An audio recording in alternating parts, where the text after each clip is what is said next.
Hello students, good morning, नमस्कार। मैं हूं लेक्चरर हरी सिंह और इस वीडियो में मैं आपको पढ़ा रहा हूं द 10th क्लास की सोशल साइंस का chapter number 3 making of a global world. Making of a global world चल रहा है और इसमें मैं आपको सारे वीडियो अभी तक 3.3 तक भेज चुका हूं। अगर किसी स्टूडेंट्स ने ये चैप्टर इस टॉपिक को पढ़ने से पहले वाले वीडियो सभी देख लेना, वो मैंने सारे भेज चुका हूँ उसमें। तो इसमें मैं आपको पढ़ा रहा हूँ इस वीडियो में कि द ग्रेट डिप्रेशन, जब वर्ल्ड वार ख़त्म हो गया, वर्ल्ड वार ख़त्म होने के बाद मैंने पहले टॉपिक में आपको आफ्टर पोस्ट वर्ल्ड वार पढ़ाया था इकोनॉमी के बारे में। तो इसमें मैं आपको बता रहा हूँ कि भाई जब वर्ल्ड वार ख़त्म हो गया तो वर्ल्ड वार ख़त्म होने के साथ में पूरे वर्ल्ड में एक डिप्रेशन आ गया। डिप्रेशन क्या होता है? महामंदी। ग्रेट डिप्रेशन में महामंदी आ गई। मंदी क्या होता है? मंदी का अर्थ होता है कि भाई जब चीज़ों के प्राइसेस बिल्कुल गिर जाते हैं, चीज़ें ज़्यादा हो जाती हैं, खरीदने वाला कोई रहता नहीं है, लोगों के पास पैसा नहीं रहता है और काफ़ी लोगों के पास में वो खरीद लेन देन होता नहीं है। और जब लेन देन नहीं होता है, खरीददारी नहीं होती है, तो लोगों के पास काम भी नहीं होता है। जब काम नहीं होता तो अनएम्प्लॉयमेंट बढ़ जाता है और लोगों के पास में काफ़ी जीवन मुसीबत में आ जाता है। उसको बोलते हैं महामंदी। मतलब जो है जैसे कि बाज़ार में मान लो एक तो होता है कि मंदी नहीं हो, उछाल हो, तो उस समय क्या है, सभी ग्राहक जाएंगे, सबके पास पैसा है और चीज़ें खरीदेंगे और उनके दाम भी बढ़ेंगे, ठीक है नहीं। लेकिन जब मंदी आ जाएगी तो उस समय कोई चीज़ों को खरीदता नहीं है, किसी के पास पैसे नहीं होते हैं, प्राइसेस गिरने लग जाती हैं और प्रोडक्ट प्रभाव होता है, प्रोडक्ट भी कम हो जाता है, ठीक है नहीं। क्योंकि जब कोई खरीदेगा नहीं तो प्रोडक्ट कहाँ से होगा? जब प्रोडक्ट नहीं होगा तो फिर क्या है, लोगों के पास रोज़गार नहीं रहेगा, काम नहीं होगा, क्योंकि प्रोडक्ट होगा तभी तो काम होगा। जब प्रोडक्ट कोई खरीदेगा नहीं तो प्रोडक्ट कोई करेगा भी नहीं, और जो प्रोडक्शन कोई करेगा नहीं तो लोगों के पास काम भी बंद हो जाएगा। तो इस प्रकार से महामंदी आती है। तो क्या है, ये जो फर्स्ट वर्ल्ड वार ख़त्म हुआ उसके बाद में क्या है, पूरे वर्ल्ड में एक क्या महामंदी आ गई थी, ठीक है नहीं। तो उसके बारे में मैं आपको पढ़ा रहा हूँ, तो आप ध्यान से इसमें सुन लेना। मैं एक एक करके समझा रहा हूँ, मैं दोनों हिंदी मीडियम और इंग्लिश मीडियम दोनों को समझा रहा हूँ साथ साथ में, ताकि किसी बच्चे की कोई दिक्कत नहीं हो। इस चैनल को सब्सक्राइब जरूर कर लेना। मैं सारे टॉपिक भेजूंगा, आपको पढ़ने में बहुत आसान रहेगा। और मैं आपको एनसीईआरटी बुक की मदद से लाइन बाय लाइन समझा रहा हूँ, ना कोई मैं पीपीटी बना करके या कोई समरी बना करके नहीं समझा रहा हूँ, क्योंकि मुझे पता है जब तक बच्चों को एक एक लाइन नहीं समझ में आएगी तब तक वो क्वेश्चन अपने तरफ से नहीं बना सकते, ठीक है नहीं। तो मैं हिंदी और इंग्लिश के लिए दोनों के लिए समझा रहा हूँ। आप इस चैनल को सब्सक्राइब जरूर कर लेना और इसको अपने साथियों को भी शेयर करना और लाइक ज़रूर करना, ताकि मेरे को पता चला कि हाँ भाई स्टूडेंट्स जो है पढ़ रहे हैं इसको और लाइक कर रहे हैं, और मैं ज़्यादा से ज़्यादा वीडियो बना करके भेज सकूँ। तो और ये सभी के लिए है, ये 10th क्लास के लिए तो है ही है, और ऊपर BA वगैरह BA वालों के लिए तथा जो सिविल सर्विस की तैयारी करते हैं उनके में भी क्वेश्चन आते हैं, ठीक है। तो सभी इसमें इसको अच्छी तरह पढ़ सकते हैं। The great depression, the great depression का मतलब होता है महामंदी, ठीक है नहीं। तो महामंदी जब आ जाती है तो किस प्रकार से जो है ये पूरे वर्ल्ड में छा जाती है। महामंदी जो है बोलता है कि the great depression began around 1920 and lasted till the mid 1930। तो ये जो ग्रेट डिप्रेशन जो शुरू हुई थी, ये जब लोग लगभग जो है इसकी शुरुआत हुई थी 1920 से, और ये जो ख़त्म हुई है तकरीबन मिड 1930 के दशक में, ठीक है नहीं। तो 1929 में शुरू होकर के मिड 1930 में ये तक चली है, ठीक है। तो during this period most part of the world experienced catastrophic decline in production, employment, incomes and trade. तो मैं आपको बता रहा था कि भाई जो है मंदी किस में होती है, प्रोडक्शन। जब बोलता है कि पूरा संसार ड्यूरिंग दिस पीरियड है, इस पीरियड के दौरान संसार के अधिकतर भागों में most part of the world experience, संसार के अधिकतर भागों में जो है कैटास्ट्रोफिक डिक्लाइन होगी। क्या मतलब? बहुत ही गिरावट आ गई, भयानक गिरावट को जो है ये दर्ज की गई है। किसमें? प्रोडक्शन में, पैदावार में, एम्प्लॉयमेंट में, रोजगार में, इनकम में, और व्यापार में, इनमें जो है बहुत ही व्यापार में और इनमें इनकम आय वगैरह में बहुत ही ज़्यादा गिरावट दर्ज की गई है इस दौरान, महामंदी के दौरान। The exact timing and impact of the depression varied across countries. अब जो एग्जैक्ट टाइम और डिप्रेशन का जो था, यह सभी कंट्री में, सभी देशों में अलग अलग समय पर हुआ है इसके दौरान, ठीक है नहीं। But in general agriculture regions and communities were the world worst affected. और इसमें सबसे ज़्यादा जो प्रभावित हुआ है, वो जो कौन प्रभावित हुए हैं, वो जो प्रभावित हुए हैं सबसे ज़्यादा इसमें प्रभावित हुआ है जो एग्रीकल्चर थे, किसान थे, किसानों से संबंधित जो एग्रीकल्चर थी और कम्युनिटी समुदाय थे एग्रीकल्चर से, वो सबसे ज़्यादा प्रभावित हुए पूरे वर्ल्ड में। This was because the fall in agriculture prices was greater and more prolonged than that the price of industrial good. इसका कारण यह था कि जो इंडस्ट्रियल गुड्स थे, जो औद्योगिक उत्पादक थे, उनकी तुलना में जो खेती के अंदर पैदा होने वाला जो गुड्स थे, अनाज था, उनकी कीमतें बहुत ही ज़्यादा गिर गई थी इस दौरान, ठीक है नहीं। ये था इंग्लिश वालों के लिए। अब हिंदी वालों को मैं समझा रहा हूँ कि भाई जो है आर्थिक महामंदी की शुरुआत 1929 से शुरू हुई और यह संकट 30 के दशक के मध्य तक बना रहा। इस दौरान दुनिया के ज़्यादातर हिस्सों के उत्पादन, रोजगार, आय और व्यापार में भयानक गिरावट दर्ज की गई।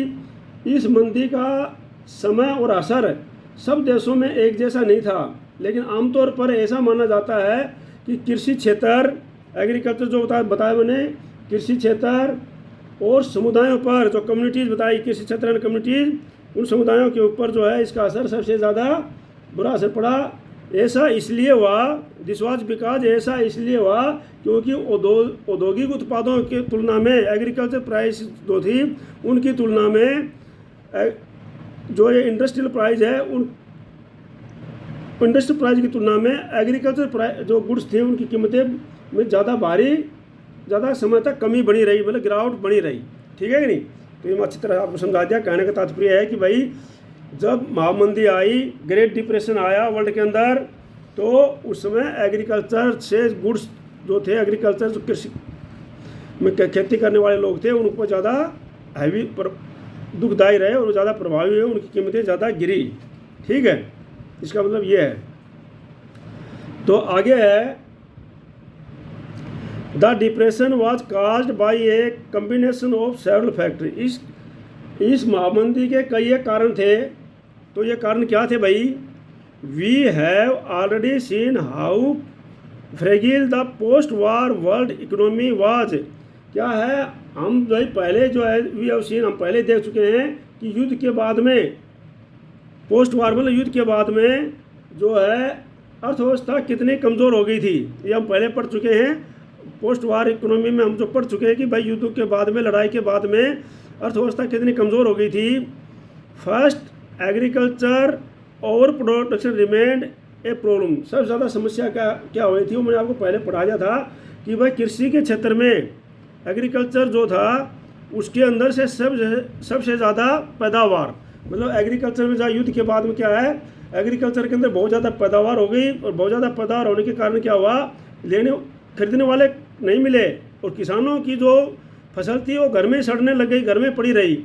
पैदा तो इतनी होगी कि सभी जो है युद्ध के दौरान सभी देशों ने जहाँ पर लड़ाई नहीं चल रही थी वहाँ पर दब करके एग्रीकल्चर को उगाना शुरू कर दिया। जैसे युद्ध बंद हुआ तो जहाँ पर युद्ध चल रहा था वहाँ पर भी खेती होने लग गई और लोगों ने ज़्यादा से ज़्यादा पैदावार कर दी और वो पैदावार जो है बिकी नहीं, वो फसल जो है बिकी नहीं, और जिसके कारण क्या हुआ, उसके प्राइसेस गिर गए। अब क्या होता है कि as price slammed and agriculture income declined, जैसे जैसे एग्रीकल्चर इनकम के प्राइस जो है वो गिरे, उसकी कीमत गिरने लगी, ठीक है नहीं। Farmers try to expand production and bring a large volume of produce to the market to maintain their overall income. अब जो है उसकी प्राइस गिरने लगी तो किसानों ने सोचा भाई ठीक है, प्राइस गिर गई है तो हम ज़्यादा से ज़्यादा खेती करें ताकि ज़्यादा से ज़्यादा अनाज पैदा करके हमारे को अपनी इनकम को हम मेंटेन करके रख सकें। भाई इसका मतलब ये था कि जब कीमतें गिर गई तो किसानों की इनकम भी घटने लग गई। अब उस इनकम को घटने लग गई, तो उसको एक्सपेंड करने के लिए उन्होंने क्या किया, ज़्यादा से ज़्यादा खेती करनी शुरू कर दी ताकि अपनी इनकम को बरकरार रख सके, क्योंकि कम प्राइस होगी तो ज़्यादा फसल उनको बेचनी पड़ेगी। अब इसका परिणाम क्या हुआ, दिस वर्स द गलत इन market pushing down prices even further. अब और इसका मतलब क्या हुआ कि जब और ज़्यादा खेती हो गई, और ज़्यादा फसल हो गई, तो उससे फसल प्राइस और गिर गई, क्योंकि आपको पता है जब सप्लाई ज़्यादा होगी और मांग कम होगी तो प्राइसेज जो है गिरेंगी। तो farmers produce rotted for a lack of buyer. अब जो फार्मर्स जो है, अब उसका क्या है, खरीदने वाले नहीं मिले उसको, जब खरीदने वाले नहीं मिले तो क्या है, उनकी बिल्कुल हालतें ख़राब हो गई, ठीक है नहीं। तो ये था उसका सेकंड पैराग्राफ इसका। तो इसको मैं जो है हिंदी वालों के लिए भी समझा देता हूँ अच्छी तरह से कि भाई इस महामंदी के कारण थे, कई कारण थे, ये हम पहले जो पढ़ चुके हैं। युद्धोत्तर विश्व अर्थव्यवस्था कितनी कमज़ोर थी। पहला कारण ये था कि कृषि के क्षेत्र में अति उत्पादन की समस्या बनी हुई थी। कृषि उत्पादकों की गिरती कीमतों के कारण स्थिति और ख़राब हो गई, कीमतें गिरी और किसानों की आय घटने लगी। तो आमदनी बढ़ाने के लिए किसान उत्पादन बढ़ाने का प्रयास किया कि वह ज़्यादा उत्पादन बढ़ाएंगे तो हमारी ज़्यादा आमदनी बढ़ जाएगी, ताकि कीमत पर सही लेन में ज़्यादा माल पैदा करके वो अपना स्तर बनाए रखें। लेकिन क्या हुआ, इसका इफेक्ट बुरा हुआ, क्योंकि ज़्यादा लोग जो है बाज़ार में कृषि के उत्पादक जो है ज़्यादा आ गए और उनकी कीमतें नीचे चली गई, खरीदार उनको मिले नहीं, और इसलिए कृषि की उपज जो है घरों में ही पड़ी पड़ी सड़ने लगी, ठीक है नहीं। इसका मतलब ये है। अब अगला है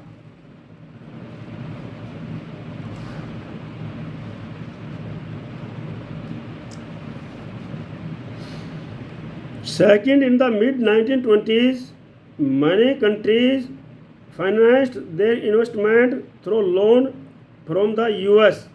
अब जो है मिड 1920 के दशक में क्या हुआ कि भाई जो है, जो सारे देश जो है अपना जो इनकम करते थे, अपना आय जो बढ़ाते थे, वो निवेश करते थे। अपने निवेश को पूरा करने के लिए, ज़रूरतों को पूरा करने के लिए कहाँ से लोन लेते थे, अमेरिका से लोन लेते थे वो, क्योंकि आपको पता है कि अमेरिका ने लोन देना काफ़ी शुरू कर दिया था। मैंने पिछले इन टॉपिक में पढ़ा चुका हूँ, ठीक है नहीं। While it was often extremely easy to raise loan in the US when the going was good. और क्या था कि उस समय जो है अमेरिका से उस समय जो था while it was open extremely easy, ये बहुत ही आसान था अमेरिका से लोन लेना। To raise loan in the US when the going was good, जब अच्छा समय चल रहा था तो अमेरिका से लोन लेना बहुत ही इजी था, इसलिए ज़्यादा लोगों ने लोन ले लिया। US overseas lenders panicked at the first sign of trouble. लेकिन जब जो है इसकी वो हुई कि भाई अभी जो है वो क्या, अब ये जो है ये मंदी आ गई है, डिप्रेशन आ गया है, ग्रेट डिप्रेशन आ गया है, तो अमेरिका के जो लोन देने वाले थे उनके होश उड़ गए, ठीक है नहीं। पैनिक्ड मतलब वो काफ़ी चिंतित हो गए। फर्स्ट साइन ऑफ ट्रबल, जब उनको पता लगा कि हाँ भाई अभी तो मंदी आ रही है और ये हमारा लोन जो है डूब जाएगा, ठीक है ना। In the first half of 1928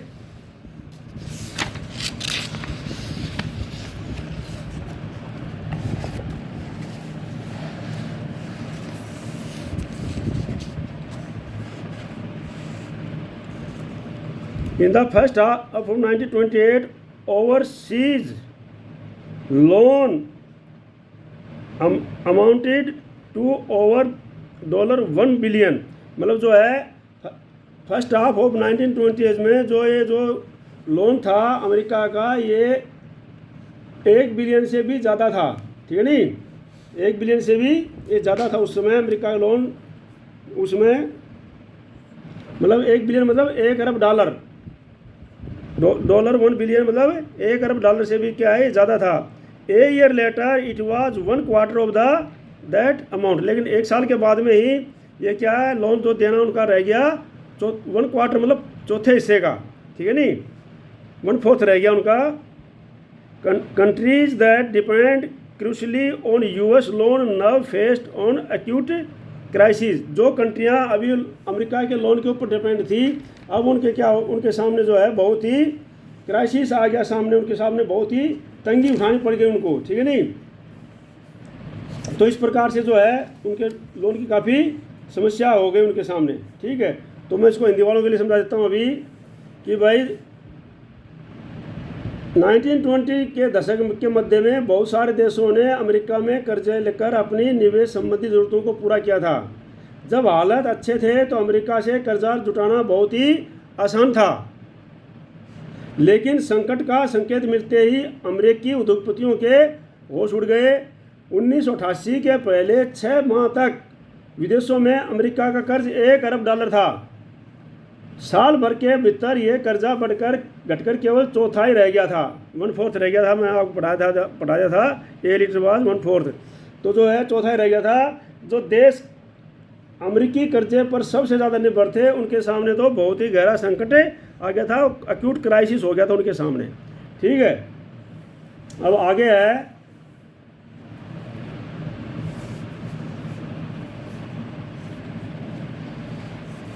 मैं आपको पूरी कोशिश करता हूं ताकि एक एक जो लाइन आपको दिखाई दे और आपको जो है अच्छी तरह से समझ में आए। The withdrawal of US loan affected much of the rest of the world through the in different way. जो अमेरिका का जो लोन जब विड्रॉल करने लगा उन्होंने पूरे के पूरे वर्ल्ड को अलग अलग तरीके से प्रभावित किया, ठीक है ना। In Europe it led to the failure of some major banks and the collapse of currencies such as the British pound sterling।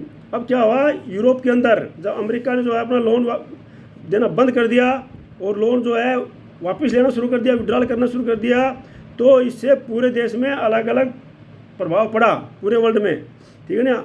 Europe के अंदर क्या प्रभाव पड़ा कि वहाँ पर जो है लोन वो दे नहीं पाए और वहाँ के बैंक जो है क्लैप्स हो गए, मतलब बैंक फेल हो गए उनके बहुत से बैंक जो है in Europe. It led to the failure of some major bank, जो मेजर बैंक थे वो भी फेल हो गए इसको लोन देने में।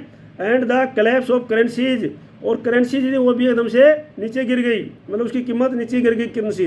जैसे डॉलर के मुकाबले रुपया बढ़ता घटता रहता है, इसी प्रकार से पूरे वर्ल्ड की जो करेंसी को आता है तो वहाँ पर जो है करेंसी नीचे गिरने लग गई। सच एज द ब्रिटिश, अगर ब्रिटिश के हम पाउंड को लें तो वहाँ पर वो भी बहुत धड़ाम से नीचे गिर गया, स्टर्लिंग एकदम से नीचे गिर गया था, ठीक है नहीं, उसकी कीमत भी नीचे गिर गई ब्रिटिश के पाउंड की। वहाँ पर पाउंड चलता है, जैसे अपने रुपये चलता है ऐसे ब्रिटिश में पाउंड चलता है। In Latin America and elsewhere it intensified the स्लैम्प in agriculture and raw material prices. और लैटिन अमेरिका में और सभी जगह ये जो एग्रीकल्चर की जो प्राइस थी वो एकदम से उनकी कीमत जो है बहुत ही नीचे गिर गई। कृषि के और कच्चे माल की कीमत तो बिल्कुल ही नीचे गिरने लग गई लैटिन अमेरिका में और सभी जगह में, ठीक है नहीं। रॉ मटेरियल कच्चा माल, ठीक है ना। The US attempt to protect its economy in the depression by doubling import duty also dealt another serve blow to world trade. अब जो अमेरिका ने क्या किया कि भाई इसको जो डिप्रेशन से बचने के लिए उसने क्या किया, जो भी इंपोर्ट ड्यूटी लगा दी, इंपोर्ट ड्यूटी डबल कर दी, किसके ऊपर, जो सामान आयात होने वाला था, जो सामान बाहर देशों से आ रहा था उसके ऊपर उसने जो है अपनी इंपोर्ट ड्यूटी जो है बढ़ा दी, ठीक है, दूना कर दिया उसमें।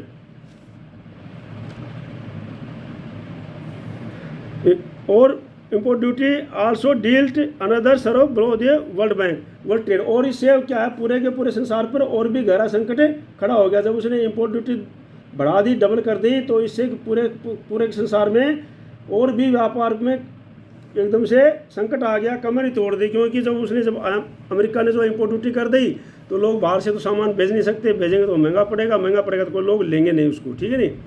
तो इस प्रकार से जो है, मैं उसको हिंदी वालों के लिए समझा देता हूँ। भाई बोलता है कि भले ही सब देशों में एक जैसा प्रभाव इसका नहीं रहा, लेकिन अमेरिकी पूंजी के लौट जाने से पूरी दुनिया पर असर जरूर पड़ा।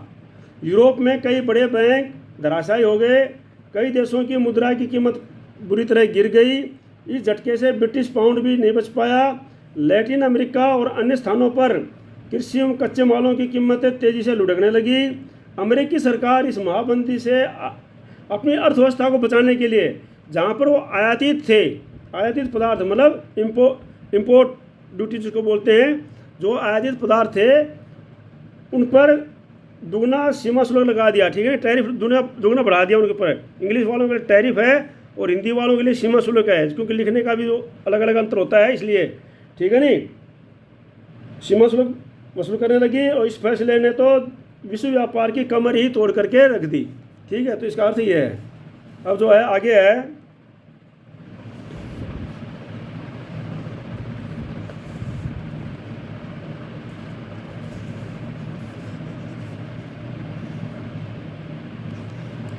The US was also the industrial country most several affected by the depression। जो US था वो बहुत ही, जो उस समय अमेरिका जो था वो बहुत ही औद्योगिक कंट्री था, लेकिन सबसे बुरा असर, मंदी का सबसे बुरा असर उसी को झेलना पड़ा। मंदी का जो है सबसे बुरा असर क्या किसको झेलना पड़ा? अमेरिका को झेलना पड़ा। With the fall of prices and prospect of depression, US banks had also slashed domestic lending and called bank loans। अब क्या हुआ कि भाई जो है with the fall of prices, कीमतों को गिरने के कारण, and the prospect of the depression, कीमत गिरने के कारण और उसके कीमतों के गिरने के कारण और उसकी आशंका के कारण क्या है, डिप्रेशन के कारण, with the fall prices of prospect of depression, US bank had also slash domestic lending and called back loan. अब यूएस बैंक ने क्या किया, बैंकों ने क्या किया, घरेलू कर्जे देना क्या कर दिया, बंद कर दिया। US bank had also slash domestic, घरेलू कर्जे जो था डोमेस्टिक लैंडिंग वो देना बंद कर दिए, एंड कॉल्ड बैक और लोन जो लेना अपना वापस शुरू कर दिया, और कर्जे जो है जो दिए हुए थे उनको लेना वापस शुरू कर दिया, ठीक है नहीं, उसे वसूली शुरू कर दी उसने। तो इसके कारण क्या हुआ, farmer could not sell their harvest, households were ruined and business collapsed।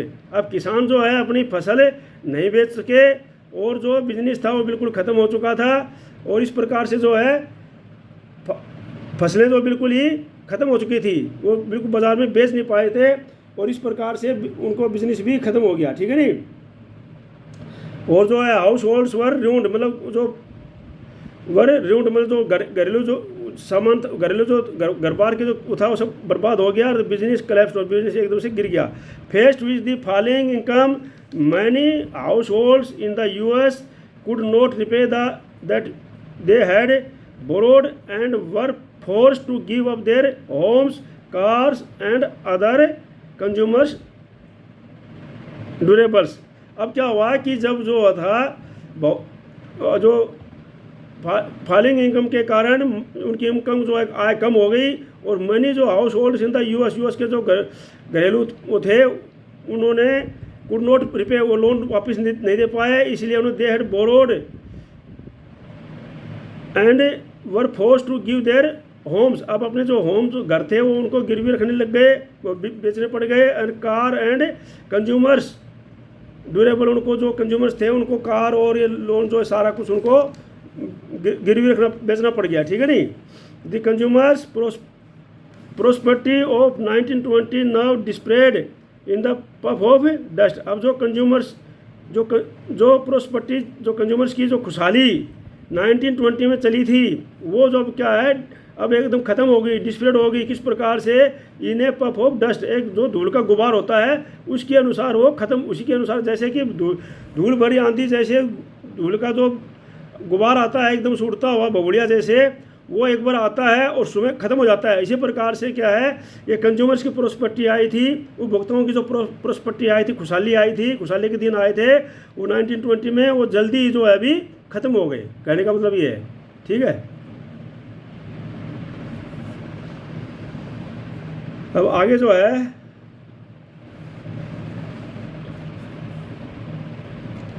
As unemployment shed people trekked long distance looking for any work they could find. अब जो है जब अनएम्प्लॉयमेंट रह गया वहाँ पर क्या नज़दीक काम मिलना बंद हो गया, तो लोग जो है अपने घरों से दूर जाने के लिए रोज़गार ढूंढने के लिए अपने अपने घरों से वो दूर जाने लग गए। ठीक है नहीं। अल्टीमेटली अब क्या हुआ, ultimately the US banking system itself clapped, और इस प्रकार से जो है यूएस का बैंकिंग सिस्टम था वो भी एकदम से धड़ाम से गिर गया, क्लैप्ट हो गया।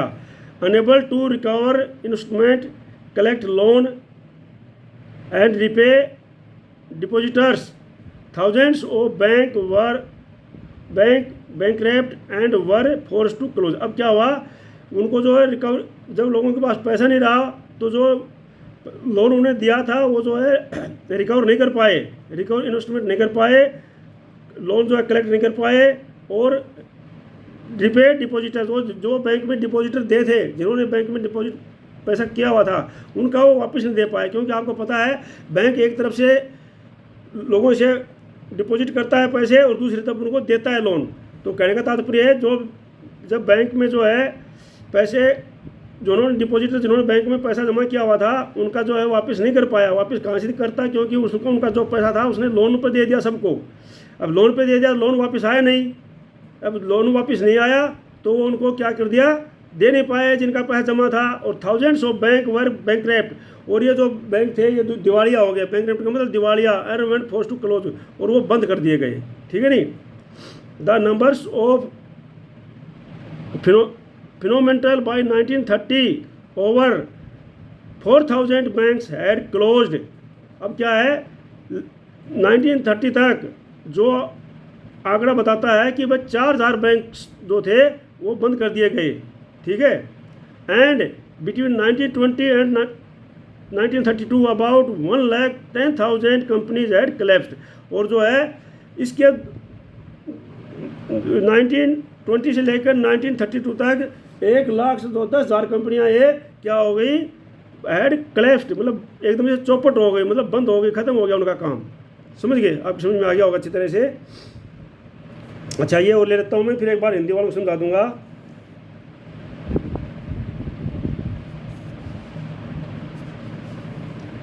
Bye 1935 a modest economic recovery was under way in most industrial countries. अब जो था कि 1935 तक ज़्यादातर जो औद्योगिक देश थे उनमें क्या है, वाज रिकवरी वाज अंडर वे, कि उनको संकेत मिले कि भाई इंडस्ट्रियल कंट्री है कि थोड़ा रिकवरी, जो महामंदी है इसमें थोड़ी सी रिकवरी देखने को मिली, कि उछाल देखने को मिली। महामंदी जो अभी थोड़ी सी हटने लगी और खुशहाली देखने के लिए के संकेत मिले उसमें। ठीक है, संकेत दिखाई देने लगे। But the great depression wider affect on society, politics and international relation and on people's mind proved more enduring. लेकिन क्या है, ये अंतर्राष्ट्रीय समाज में, अंतर्राष्ट्रीय संबंधों में और राजनीतिक के लोगों में दिलो दिमाग में उसकी जो छाप पड़ी थी वो अभी जल्दी जो है ख़त्म होने वाली नहीं थी। माइंड्स